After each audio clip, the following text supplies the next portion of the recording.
Et on commence ce feuilleton 2012, une fois n'est pas coutume, par la vie spirituelle. Sur les terres auvergnates, Nicolas Sarkozy a célébré les racines chrétiennes de la France. Mais il a aussi évoqué les racines juives et les traces de l'islam dans le patrimoine français. Écoutez. Grégoire de Tours, le plus ancien de nos historiens, qui dans les mêmes pages de son Histoire des Francs, parle pour la première fois non seulement du sanctuaire du Puy-en-Velay, mais de la synagogue de Clermont. Il est difficile de passer devant les antiques portes de cèdre de la cathédrale et de leur inscription en langue soufie sans être impressionné et ému de cette rencontre entre la langue de l'islam et l'architecture romane.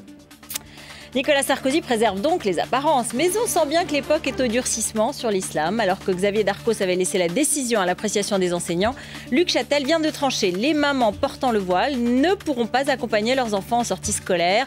Ils doivent respecter les principes de laïcité et de neutralité. C'est ce qu'a répondu Luc Châtel à ceux qui y voient une discrimination. Au gouvernement, on remanie. Chez Dior, on licencie. Mais au PS, rien ne bouge lorsqu'on parle de la Fédération des Bouches-du-Rhône.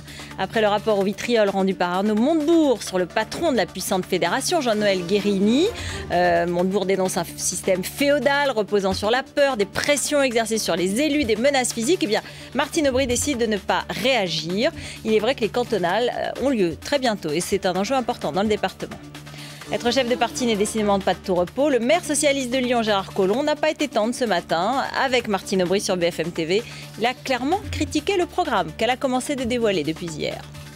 Je pense que Martine Aubry est encore dans une période, celle d'il y a 20 ans, où l'État-nation était tout-puissant. Aujourd'hui, il est fauché. Et la journée du 8 mars approche, la journée des femmes. À cette occasion, on apprend qu'une écrasante majorité de Français seraient prêts à voter pour une femme à la présidentielle, selon une enquête de l'agence Média Prism. Quelle est celle qui aurait l'étoffe d'être présidente? Christine Lagarde arrive en tête, aux côtés de Marine Le Pen, à égalité. Donc suivent Martine Aubry, Ségolène Royal et Michèle Alliot-Marie.